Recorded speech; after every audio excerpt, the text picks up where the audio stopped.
Disclaimer: the views and opinions expressed in this episode are those of the guests and do not necessarily reflect the official policy or position of USA Global TV and Radio. The content presented is for informational purposes only and is intended to foster open discussion and debate. Viewer discretion is advised. USA Global TV and Radio does not endorse any particular viewpoint and encourages viewers to seek out additional information and perspectives. Saving America with Dr. David D Schein.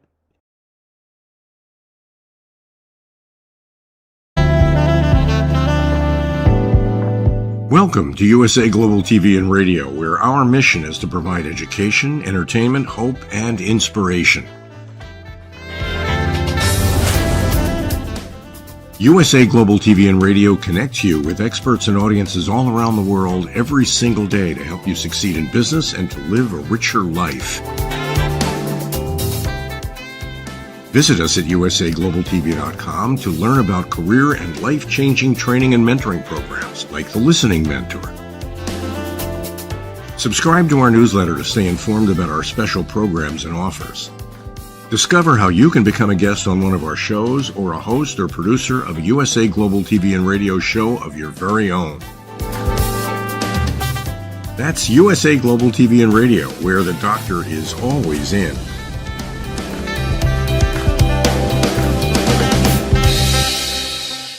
Welcome to Saving America. This is your host, Dr. David D Schneiders. This week, I'm looking back over the past year and bringing you the top stories we've covered on Saving America. Donald Trump came out recently and very explicitly said, we're going to wage the largest deportation program in history. The logistics of doing it, on the other hand, I think would be very difficult. And speaking as a taxpayer and a person who's actually paying attention, I'd like to know what the logistics of that are. I think that the answer is that it has a certain political appeal to a certain group of people, but the cliche is the devil is in the details, and I think the details will be very difficult. The first thing you'd have to do is you have to dramatically increase the number of immigration judges, people that are hearing, because virtually all of these people are claiming that they're being politically prosecuted in their own, or persecuted rather, in their own countries, and therefore they need to get asylum in the United States. I expect that very few of those people will be able to substantiate it, but frankly, are they even physically going to show up at these court dates? So the first thing is, I guess you could arrest people if they have a court date and they don't show up, but do we even know where these people are? I think the gradual situation will be what I've heard recently is some of the people have found out that this is not nearly the party that they expected it to be. And many of these people are being cared for by what we call NGOs, non-governmental organizations like Catholic Charities and stuff. And these organizations have limited resources. My understanding is they are getting money from the federal government to provide basic services, but at some point, these people are going to want to have a stable home life, have a place to live, not live in a tent. And I think that they may, have a self-realization about that. I think the key element here, and I'm not Machiavelli, I'm not a mean person, but I do think that what we're looking at here is that if we refuse to provide free food, free medical care, free education for these people who are not here legally, that we then have created a different dilemma is, do these people have even the resources to return to their country? Or are we going to be booking the old 747s and loading them up with people and depositing them in Venezuela, El Salvador, Guatemala, and so forth? I mean, what's the plan if you have all of these people? I don't think we're going to be flying them back to China. We've been told that there's been a significant increase in the number of immigrants from China who've been coming through the southern border, and a number of people coming from the Middle East and different parts of Africa. just the logistics and the cost of doing that could be significant. So yes, I think it has a political appeal, but I think it would also be very expensive. But in the long run, it would be less expensive to ship people out of the country than it would be to provide all of these social services.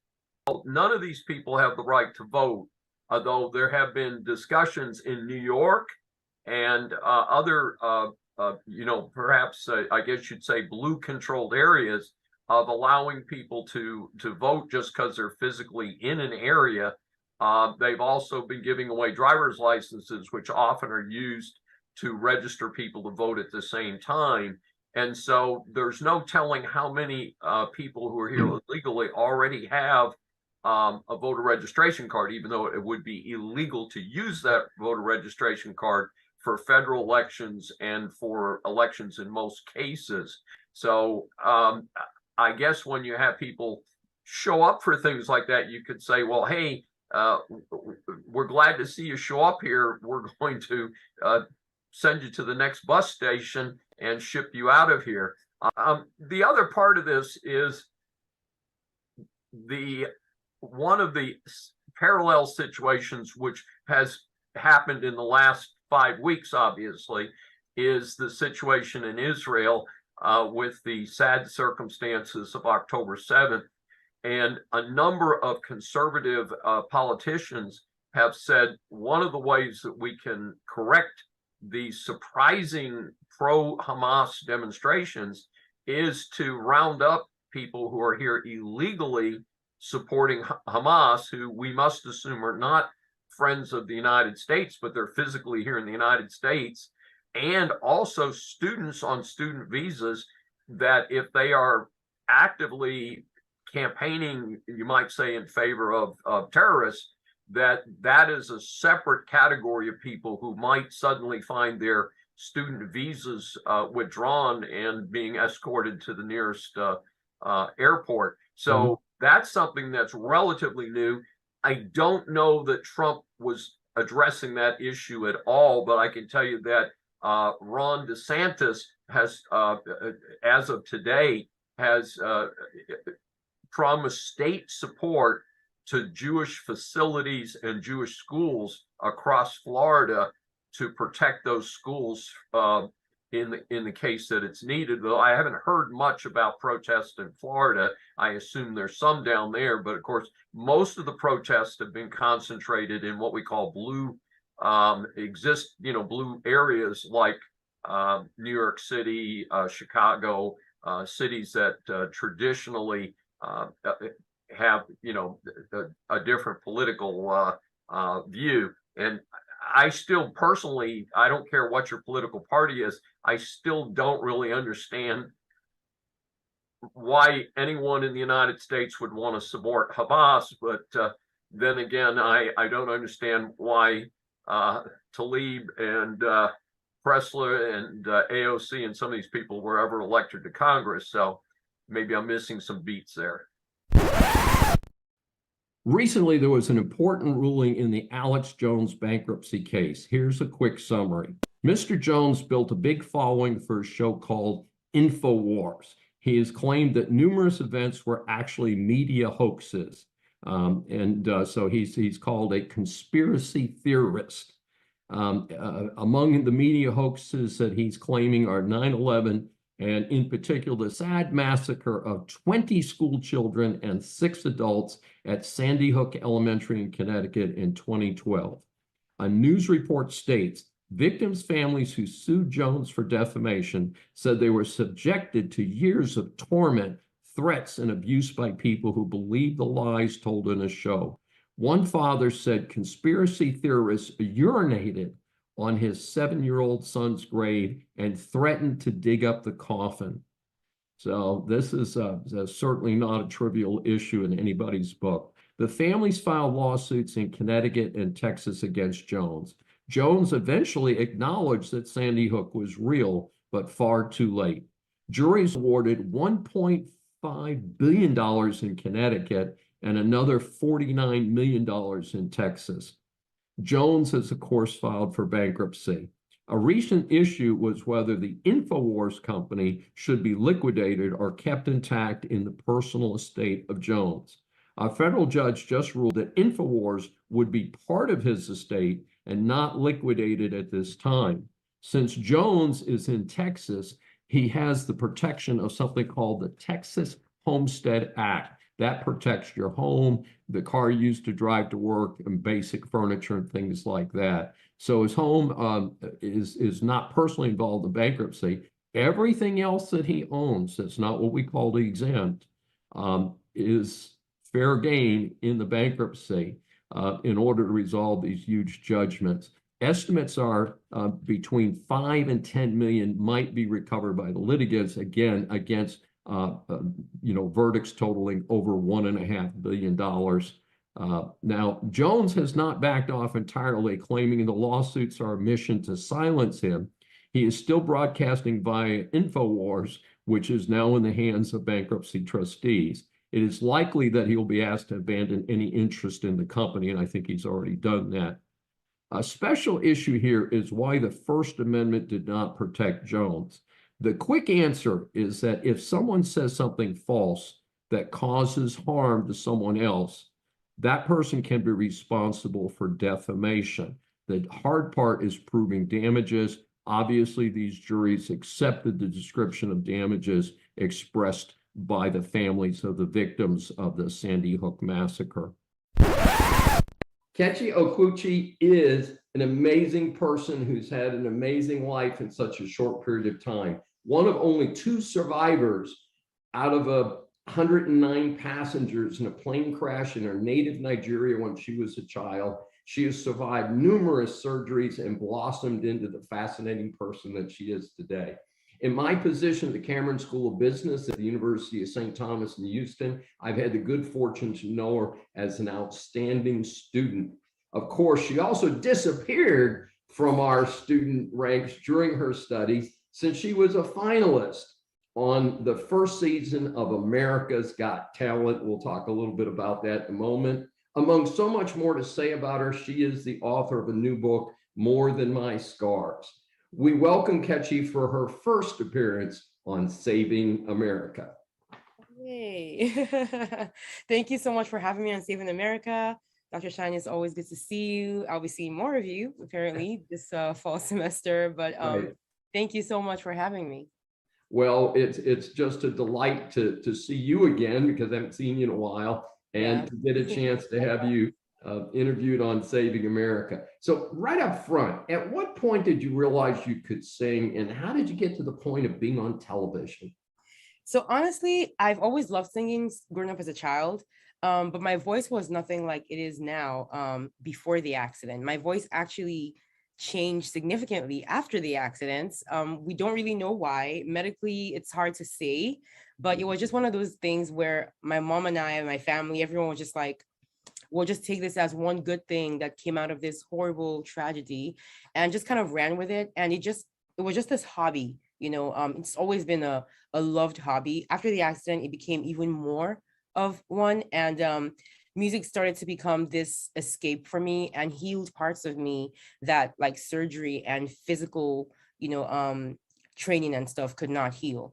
So it wasn't really ever going to be anything more than a hobby until I joined my church worship team. And then a year after that, America's Got Talent kind of came into my life through one of my best friends who signed me up for the show without telling me. And that's basically how I ended up on the show. And now I'm using my voice for many more things other than, just singing to myself and my family. So yeah, that's pretty much the history of my singing. And I know it's an audition system. Were you auditioned here in Houston or someplace else? So they do have that. The first level of auditions is usually, rather the first stage is usually like in-person open house auditions, but I didn't make it to any of those. Again, I was not interested in being on a show like that because I didn't feel like my voice was anything. I felt like I had a good voice. It was nice, but I didn't think it was anything that I would compete with. Like I felt like there were too many people out there who had voices just as good. So I didn't feel like I stood a chance. So I would never have gone to a physical audition myself. And so the time for that passed. And so my best friend, she signed me up through the online audition where you fill out a form and attach a video and like talk about yourself a little bit. She did everything and kind of sent it to them in that way. So it wasn't a physical audition. It was like an online kind of thing, application thing. So sometimes it helps to have a friend pushing you from behind a little bit. Yeah, without her push, I definitely would not be here today. That's for sure. So Really yeah. fascinating. And so, okay, we're just friends here. Tell us about Simon Cowell. Simon, I mean, obviously we know he has a reputation. You know, he's this very frank, just a blunt man who just speaks his mind and says what he feels, whether it hurts your feelings or not. He'll tell you, you know, the truth, you know, about your talent, what he thinks about your talent anyway. And so, you know, I went in there expecting to meet that Simon, you know, because I try to prepare myself for that Simon, but I never got that Simon personally. You know, I got a very nice, encouraging, sweet Simon that was extremely supportive of me. And I felt like when he saw me, he just took a liking to me and wanted to kind of root for me. And I think that was just like the vibe that I got from him. I'm not saying he wasn't his usual self on the show to other people, but luckily that energy was never directed at me. And I have to say that was extremely relieving because having someone like him in your corner is extremely validating and definitely helps you kind of feel a little more confident in what you have to bring to the table. So yeah, that's my story on Simon. I got the nice Simon for sure, but like I saw that not everyone got that Simon. So I was just happy, you know, I wasn't the one who got the, you know, the other version of him. So but yeah, that version of him is still out there, very alive and well and kicking. So super. Well, to answer question number 3, and we usually ask 3, we're going to ask you 4 today. okay. I am a big fan of working to control and reduce bullying in the workplace and in school. And I read that you are also an advocate for prevention of bullying. Tell us a little bit about your efforts in that area. So bullying prevention is something that resonates very deeply with me, not because of what I experienced with bullying, but because of what my little sister experienced when we first moved to America. She had a very hard time adjusting and adapting, and the people around her did not make it easy for her.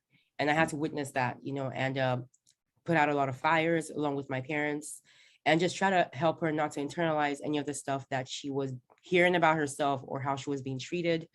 And thank God, you know, what we try to teach her stuck rather than what the bullies did to her, because she blossomed into a very confident and self-assured young lady and has been that way ever since. But that experience that I had observing and protecting her during that time when things were really rough for her made me realize that I would want to be a part of something that would help prevent other kids from going through something like that as much as possible anyway. And then there's also the layer of there's a layer added to my situation where I didn't experience bullying as a burn survivor, particularly, like specifically, but I was aware that a lot of burn survivors do go through bullying simply because of how different that they look. And so those two things kind of came together and made me have this drive to use whatever platform I end up ever having to at least in some way, use it in some way to promote bullying prevention. So how do I do this? I work with a bunch of different organizations. One of the most prominent ones would be one called Be Strong. They are a student-led bullying prevention organization. And I think that's what stuck to me the most, which is why I work with them the most. I love the fact that they're not student run, but student led. So they have a lot of events and they have a lot of platforms that they allow their students, like their participants who are their members who are students, to kind of take charge of speaking out against bullying and talking about prevention of bullying. So they are using the demographic that goes through that the most, you know, to speak out against that, you know, speak out against bullying. And I think that's a very effective way to do it because kids are more likely to listen to each other, you know, so that's why I work with them the most. And so what we try to do And what I try to do, however I can, is to kind of teach three very important things. Number one is self-love. I think that everything stems from how you feel about yourself. In other words, the more you accept yourself, the more you accept your flaws, everything about you, good and bad, it makes it harder for someone else to make you feel bad about those things. So this is something I can speak about from experience. I know that being the way that I am has a lot to do with me being authentic and presenting that authentic self to the world as much as possible. And I feel like people need to learn more about how to do that as early as possible, because it helps you combat bullying, because no one can make you feel bad about yourself if you've accepted yourself. So that's the first step to me. And I try to show that in my social media, in everything that I put out there on the internet. Second thing is cyberbullying, another thing I experienced on AGT. And I try to teach people, how to just deal with that, which is, at least for me, was either ignore or block. And then if it gets too bad, report, but never engage. Engaging is the last thing you want to do, because it gives these people's ego the attention that they do not deserve. So that's another thing that I try to teach. And then the last one is accepting your flaws. I think that a lot of people have a lot of difficulty in doing that. And that's why bullies latch on and use that thing you feel bad about to make you feel bad.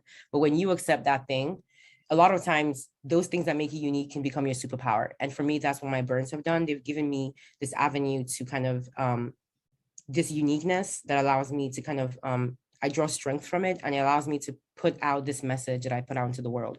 So, I try to teach people that their unique thing, the thing that makes them different, can end up actually being their superpower in this life and can give birth to their purpose. So I think these are the ways really I try to do what I can to prevent bullying and to teach people about it. And also not to be a bystander if you see it happening, learn how to speak out, because a lot of times it makes it worse when you just keep quiet and walk away when someone is going through something. So yeah, that's in a nutshell. I think that's really what I try to do.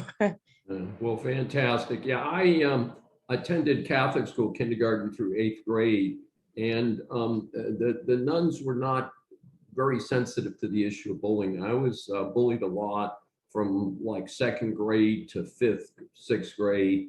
And what helped me was to really focus on my academics, is to ignore the bullying, and I became an exceptional student, and I moved into an entirely different social group, and frankly, the rest of my academic career I hung out with the smart kids, and it helped a lot. But yeah. Early going in that, I mean, even many years later for me, it was a very difficult time in my life. So I certainly can relate to it.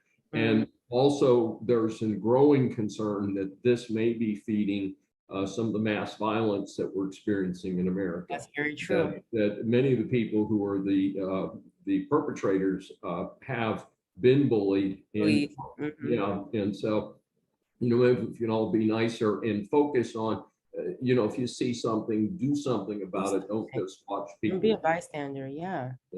So very, very cool. Kechi, I added a 4th question for you because there's so much to do. Tell the audience a little bit about your new book, More Than My Scars. So More Than My Scars is a book that I wrote last year. And essentially, this book is pretty much my life story so far, but in much more detail than I've ever discussed in out loud.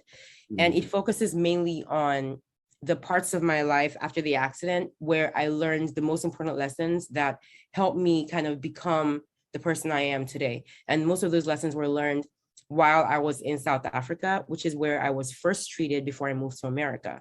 Those first 7 months after the accident were the most important, most significant moments in my life, not only because that was where my life was literally hanging in the balance, and we weren't sure if I would make it or not, but because during that time, I learned a lot of important theories, and I gained a lot of new perspectives that basically formed my foundation and helped me kind of make sense of certain things like identity and faith, and how to kind of overcome and deal with tragedy, and what place to put my injuries and my scars, what place to put them, what importance level to give them in my life, with respect to the rest of society, because eventually I would have to leave the hospital and face a world that is extremely judgmental and does not treat different very nicely. So I would have to decide what, my scars would mean to me when going back out there. And so I think during those 7 months, I learned the most important lessons. And I try to that's what I try to share in the book, in the hopes that at least one person reading it would feel like maybe they gained something from it. But ultimately, I want people who've gone through trauma to feel seen. I want people who've gone through anything that has made them kind of stagnate, I guess, in their growth, to feel seen. And it doesn't have to be a physical, obvious trauma. We all have invisible scars, invisible trauma that are just as valid.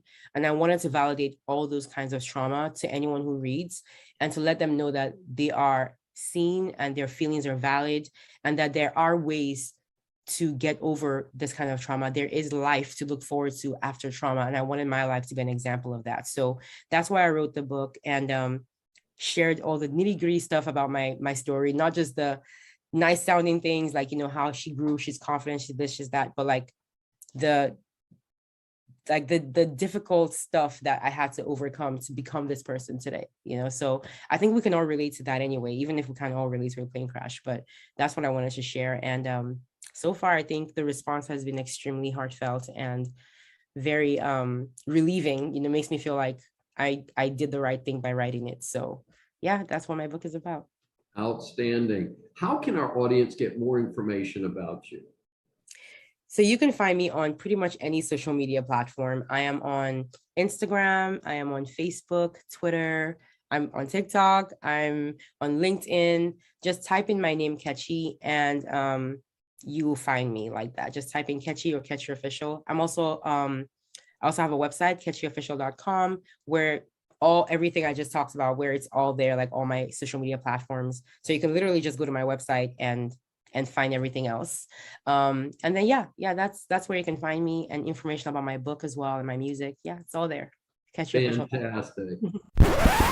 The latest on the January 6th prosecutions. Virtually all Americans are aware of the riot that took place on January 5th, 2021 in the Capitol.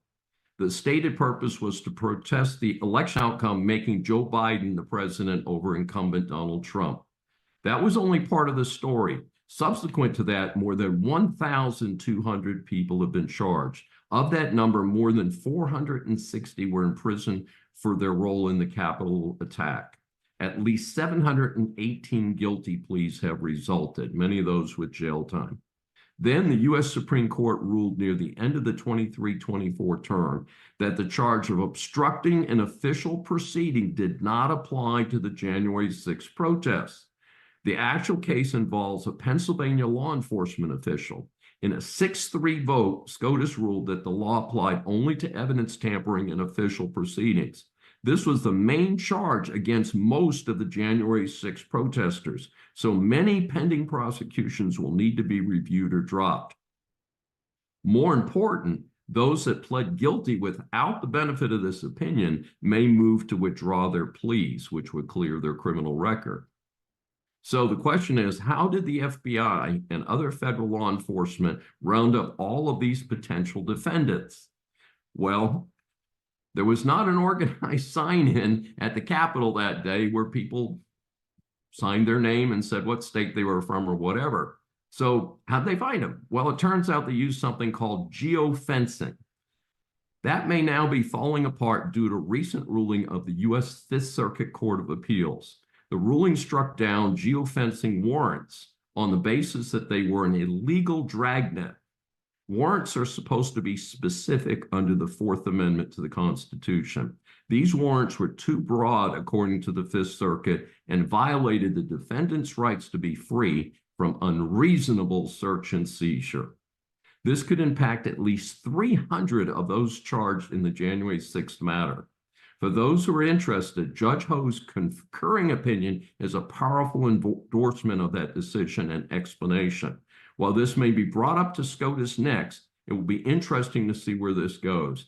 I think the current SCOTUS justices will agree with Judge Ho. So the well-deserved A grade is to Governor Abbott. He doesn't get a lot of positives these days, but Governor Abbott and the Texas legislature, both parties, for a new bipartisan bill. It's House Bill 393, effective this month, September of 2023, makes a drunk driver responsible for child support for any children under 18 if the drunk driver kills a parent, not both parents, just a parent. The actual amount of child support will be determined by judge based on the overall finances of the child, such as if the other parent is still alive, supporting the child, similar considerations. Payments while the offender is in jail will obviously be postponed, but will accrue. Many of my audience know that I am a crusader against drunk driving.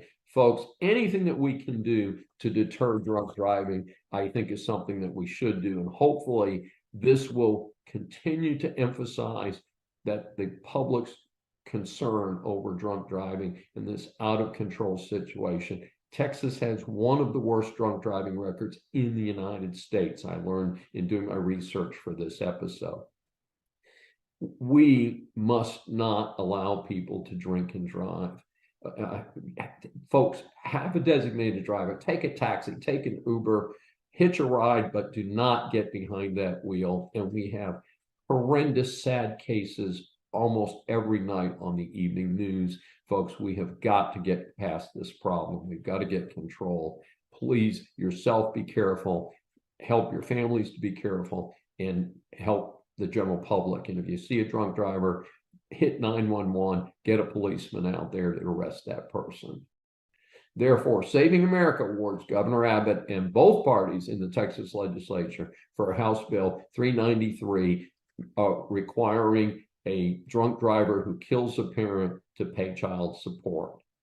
The U.S. Supreme Court upholds absolute immunity for presidents in Trump's case.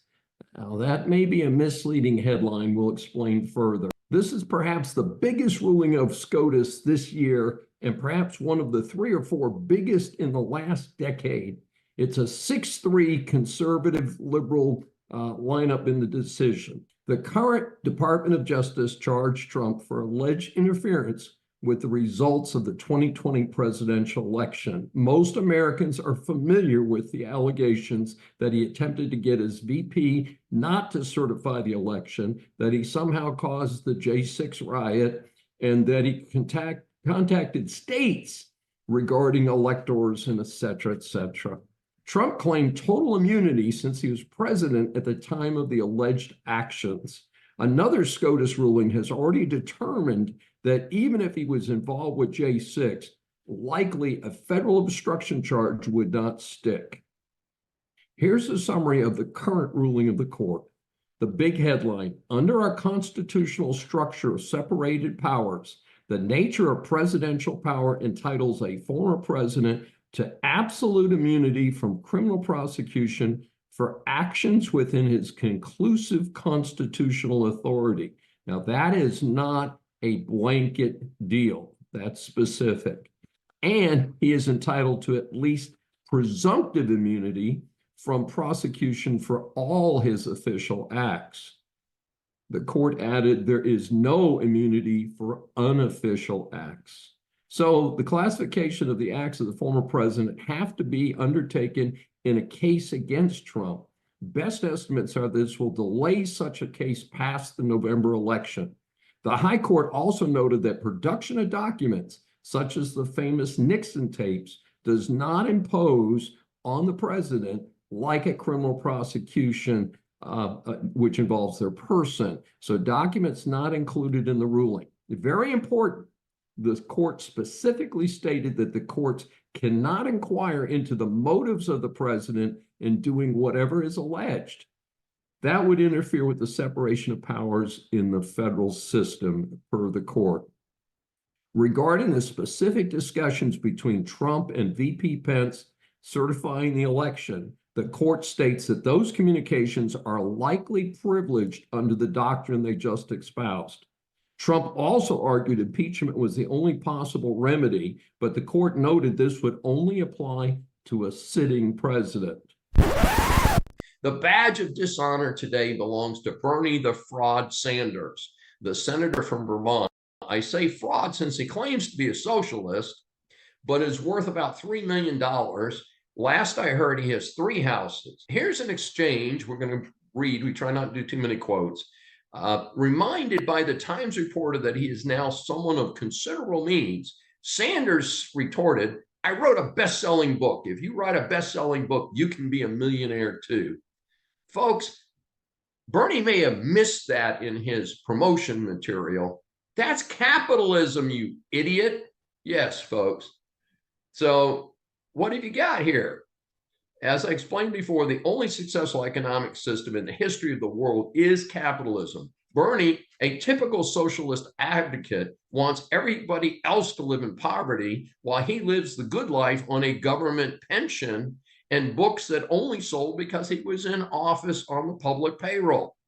As I explained before, the only successful economic system in the history of the world is capitalism. Bernie, a typical socialist advocate, wants everybody else to live in poverty while he lives the good life on a government pension and books that only sold because he was in office on the public payroll. Bernie has supported communist governments around the world, many of which have subsequently failed. I couldn't find the information on it, but I believe he and his wife allegedly honeymooned in Moscow prior to the end of the USSR. Yeah, not someone I would put on my favorite American list.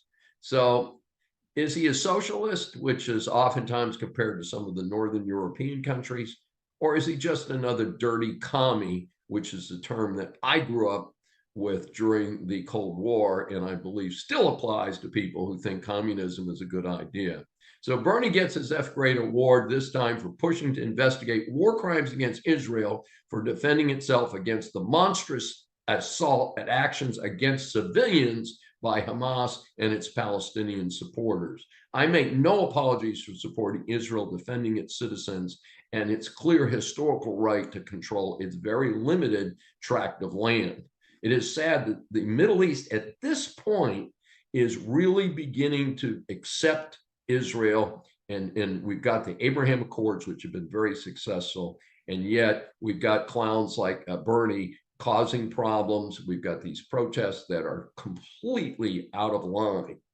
And by the way, Bernie is not only our F-grade recipient for being the fake socialist that he is, but he also is honored in a funny sort of way. In my book, Bad Deal for America, he does get a face card, and he is deserving of being in Bad Deal for America and his F grade. A Santa Fe, New Mexico judge just dismissed Alec Baldwin's involuntary manslaughter case with prejudice. That means the case is over and cannot be refiled. The reason is as fascinating as this case is tragic. In October 2021, Alec Baldwin was producing and starring in a new Western movie to be called Rust. While a scene was being rehearsed, Baldwin discharged a handgun, and instead of a blank, a live round was discharged. It hit and killed cinematographer Hala Hutchins and wounded the film's director. As a result, the film's armorer, the person who takes care of the arms that are used in film productions, Hannah Gutierrez, and Baldwin, as the producer of the film, in addition to having discharged the weapon, were charged in the killing. Baldwin has also been dealing with civil suits related to the injuries caused by the shooting. Earlier criminal charges against Baldwin had been dropped. Ms. Gutierrez was prosecuted and found guilty of involuntary manslaughter. She was sentenced to 18 months in jail. Also charged in the case was Assistant Director Dave Halls, who said on the movie set the handgun had no live ammunition in it. He pleaded no contest to a misdemeanor charge of negligent use of a deadly weapon. Interestingly, he was given a 6-month unsupervised probation order. However, the Santa Fe prosecutor presented the case against Baldwin to a grand jury in January of this year. He was able to get an indictment. This time, the case went to trial. In a surprise announcement, the judge dismissed the case 3 days after the trial started this July. The reason is very unusual. According to the ruling of the judge, the prosecution withheld evidence from the defense. Under American jurisprudence, and contrary to television crime shows, any possibly relevant evidence must be provided to the defense attorneys by the state in advance of the trial. Part of the evidence in this case concerned why there were even live rounds on a movie set. Best I can tell, during off hours, some of the cast and crew fired live rounds for fun. It was the responsibility of the armorer, Miss Gutierrez, to make sure any gun on the set was only armed with blanks. It has never been resolved how a gun with a live round could have been handed to Baldwin during the filming. Leading up to the dismissal of the case, it was alleged by the defense team for Baldwin that not all of the live rounds recovered from the set by law enforcement had been disclosed by the prosecutors to the defense. The court held that this prejudiced the defense and that the withholding of the additional live rounds was deliberate by the prosecution. Now, Ms. Gutierrez, who's already been convicted, may use the same argument to appeal her conviction. Now, Baldwin still may face civil claims, but he's likely past any further criminal charges. Who was born and raised in New York by his Jewish father and German mother. After West Point, he served his country both in the Army and the FBI, where he worked in the National Security Branch assigned to foreign counterintelligence. Convinced of an impending collapse of American society due to the increasing negative influence and corrupt collusion of globalist U.S. corporations and globalist U.S. government, David left America in 2010 and moved to China, where he has worked in risk management, advising clients on strategic threat intelligence, as well as conducting security operations, corporate investigations, and due diligence. He has also worked for both Amazon and Boeing, leading their corporate crisis management departments, overseeing all of Asia. He is the founder and CEO of Turnbin Leadership Advisory. Rather incredible, this man has been declared an enemy of the state and is no longer welcome back in the United States. His political ideology centers upon faith, family, and freedom. He is fluent in Mandarin, Chinese, and German. His motto is "Lead to Victory." He is the author of the current book, Patriots Betrayed, a soldier, scholar, and spy's warning about America. And so we welcome Arthur Baumblett for his first appearance on Saving America. Welcome. Thanks, David. I appreciate the welcome, and hello to all your listeners. Yes, and boy, you've got, that's, I think, maybe the longest introduction that we've put into the record so far. Thank you. Thank you. Put a lot into it. As you know, what we do is we ask 3 questions to give people a chance to give a quick view of what they're involved in. And again, I know what you're involved in is much more complex, but here's question number 1. Tell us why you are not welcome back in the USA with regard to the FBI investigation against you. Sure. Thank you. So first, I do not know why I'm not welcome back, but I could tell you why, the experiences that I go through. When I go to America, I am detained, searched, interrogated, deceived, humiliated, and physically assaulted by my own government. I know we don't have a lot of time, so I'm going to go through it really quick. The last time I traveled back to America was August of 2019. It was a plane from Taiwan to Chicago International O'Hare Airport. As soon as I arrived in O'Hare, I was selected for secondary screening. I began to undergo interrogation by what's called Customs and Border Patrol. They wanted to know all about what am I doing in China, what are my contacts.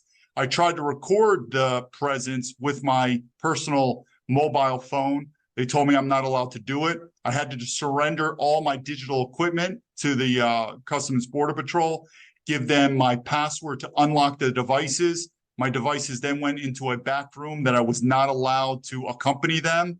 Then they proceeded to continue to interrogate me, go through all my baggage, piece by piece. I waited over 3 hours until I finally got my digital equipment back. I left the airport thinking that was going to be it. It's not. Once I was in Chicago, and to all my viewers, my reason I was in Chicago is I was about to do a deposition against the Boeing company that I was suing them. I'm on Rumble channel, episode number 2, me and Boeing, check it out. You'll understand what I'm talking about, the collapse of America. But the purpose of the trip to Chicago was to do a deposition against the Boeing company. While I was in Chicago, within about 24 hours, I realized I was under surveillance, not overt surveillance, but covert surveillance. I could just feel it. I ended up going to what's called Grant Park, which is in the city of Chicago.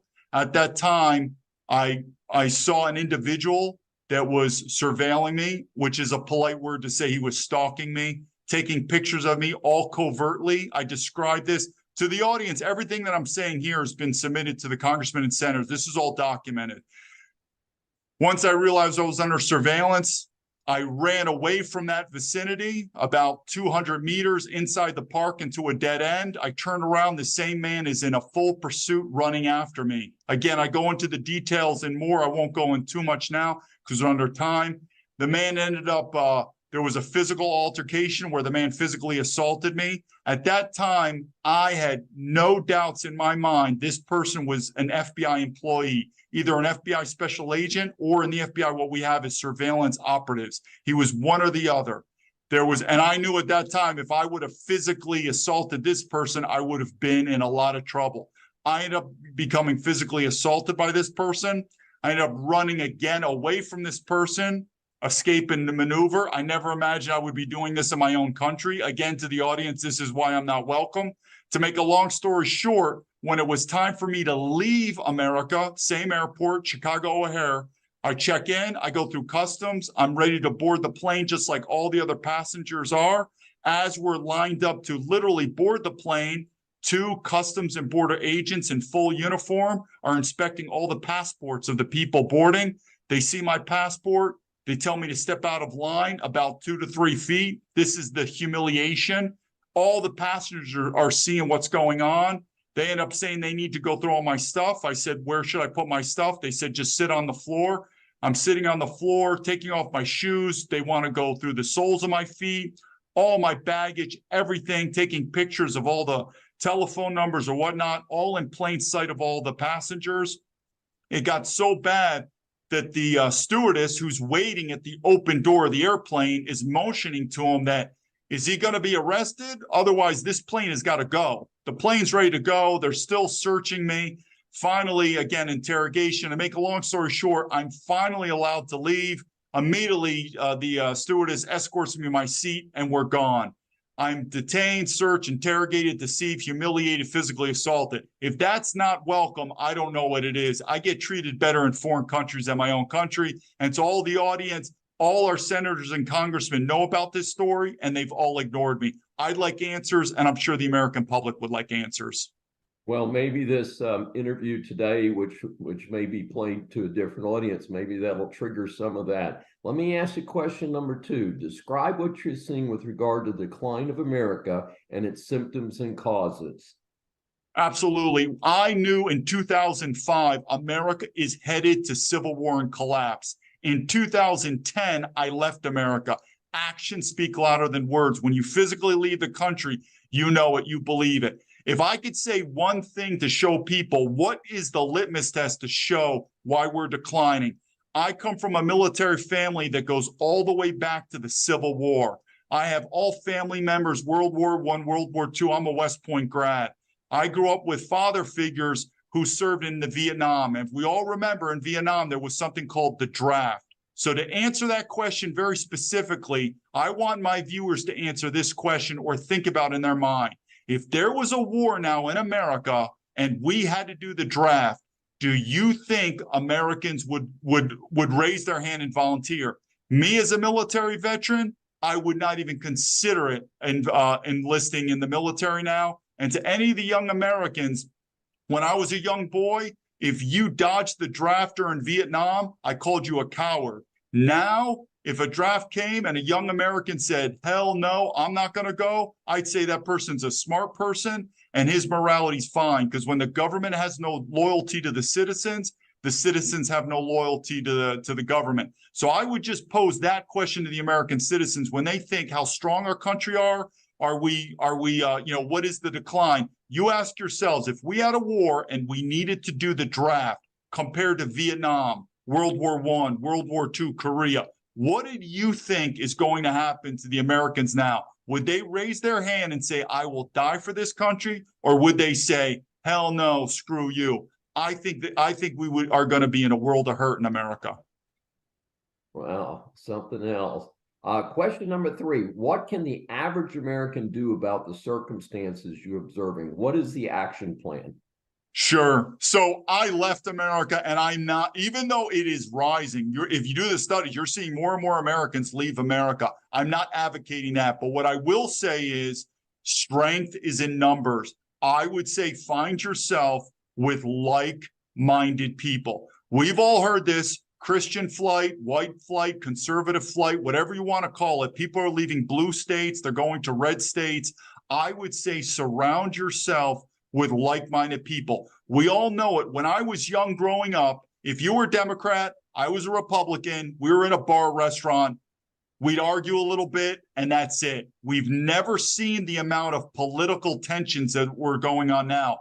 We are going to civil war. I would say number 1 is start reevaluating who is your groups, who are the teams, who is your family, who are the associations that you're belonging to. Start finding like-minded people, even if that means you leave your state or your city and go to another place. I'm not saying you're going to have to leave the country, but I'm saying if it's going to get to civil war or collapse, you want to be surrounded by like-minded people. Well, I'll say this is a pretty tough situation. I can relate to it. I was actually subject to the draft during the Vietnam War, and I fell into an interesting category because I was in the lottery, and I got a very high lottery number. And actually, while in college, instead of having a 2S deferment, I had a 1Y classification, meant that I was 1A, except they hadn't done a physical on me. It was subject to being drafted. But when I got the notice from the draft board, I call up, my hands are shaking, and I said, what's going on here? I'm about to get drafted. And the lady on the other end of the line at the Philadelphia draft board said, hey, Mr. Schein, she said, your draft number is 232. You have 0 chance of being drafted, because the lowest number was 75 that would be drafted out of Philadelphia. Part of the reason for that is because there were so many volunteers at that time out of a big city like Philadelphia. But it was a pretty interesting situation. And of course, I actually served all of my 1Y exposure, and then was subject to they told me once you served all that out, you're only subject to draft if you're under 35 and we go to a world war. And of course, by 1975, Nixon had eliminated the draft. But as you know, I came from a military family myself. My dad did 28.5 years in the Navy. And so I was military dependent during Vietnam. And it was very interesting to be on one of these far liberal whack campuses as someone who came from a military family. So it's interesting, your observations. And of course, you reached a higher level by both being at West Point, which is a big deal in itself, and then serving in both the Army and the FBI. How can our audience get more information about you and your book? Sure. Well, one thing I could tell the audience is, sorry about freedoms in America. I've already been shadow banned on YouTube, so not there. So I would say the 2 social platforms are Twitter and Rumble. All you got to do is look up my name, David Baumblett. You'll find me. And then my website, it's called terebinth.info. You could get the book there, audio, ebook. And then there's hard and soft cover books, Amazon and whatnot. But the website, Terebinth, and then Twitter and Rumble, just my name, and you'll find me. A disease known as political correctness has swept through America. It has especially damaged education at all levels. The case of Christian McGee is a great example. He received a 3-day suspension for using the phrase illegal alien in asking his teacher a question at Central Davidson High School in Lexington, North Carolina. His family has helped him file a lawsuit in federal court accusing the school of violating his First Amendment rights.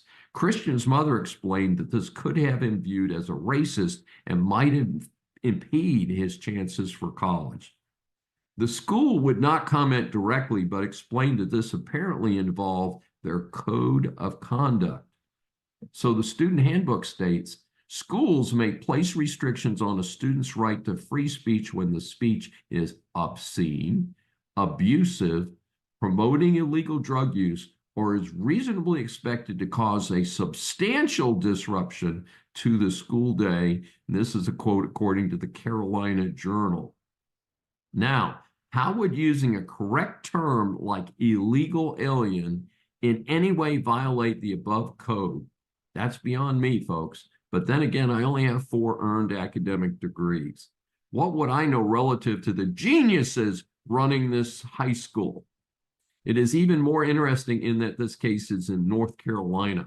I would be less surprised if it was in communist-occupied California or New York.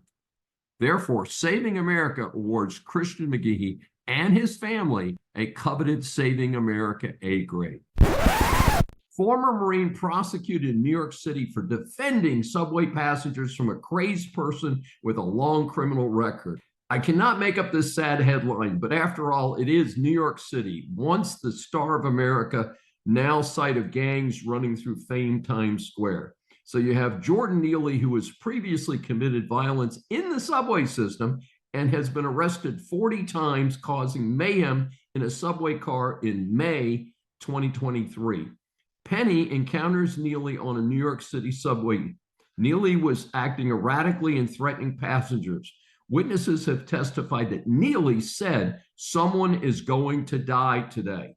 So Penny and 2 others restrained Neely until he settled down, maybe a little too settled, as the claim is that he died from compression to his neck. Prosecutors have charged Penny with a second-degree manslaughter, a criminally negligent homicide. One take on this sad situation is that Neely is black and Penny is white. Question if the skin colors were reversed, would this have even made the news at all? Is this equal justice? I believe in Texas we would have given Penny a medal. Humorous side note, Biden rejects Trump's, in my opinion, humorous offer to have a golf round at his golf course and to have a no holds barred, no moderator debate. I'm certainly not surprised that Joe turned him down. And frankly, this reminds me of the proposed fight, which has never taken place, between the clown prince Zuckerberg and the oddest billionaire anyone knows, Elon Musk. And I doubt, like I said, that'll ever take place. Thanks for joining me for Saving America. If you have questions or comments, please find me on various social media sites. I'm Dr. David D Schneiders, and I will see you next week. Welcome to USA Global TV and Radio, where our mission is to provide education, entertainment, hope, and inspiration. USA Global TV and Radio connects you with experts and audiences all around the world every single day to help you succeed in business and to live a richer life. Visit us at usaglobaltv.com to learn about career and life-changing training and mentoring programs like the Listening Mentor. Subscribe to our newsletter to stay informed about our special programs and offers. Discover how you can become a guest on one of our shows or a host or producer of a USA Global TV and Radio show of your very own.